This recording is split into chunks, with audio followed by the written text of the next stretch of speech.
Here's my hope. Here's my prayer is that what's happening right now with the vigils, the prayer services, because listen, there's nothing wrong with how we're doing these things. We're having these prayer services where we're opening the scriptures and we're reading from the Bible and we're having men and women stand and share the hope of the gospel and singing hymns and spiritual songs.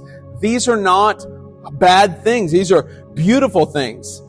That my hope is it's not just a short burst of emotion. My true hope is that, and I mean this in no pun intended here, that this would genuinely be a turning point for our nation, a turning point for our churches, and a turning point for men and women in the United States.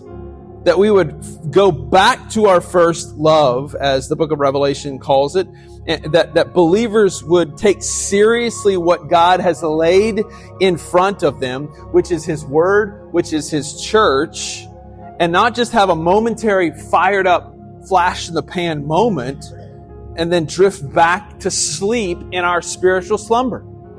My hope is that there would be millions of men and women who would just see this as going, okay, God's trying to get my attention for a reason. It's time for me to stand up for what God's truth is. And I don't want this to be an emotional thing that just wears off after a few months.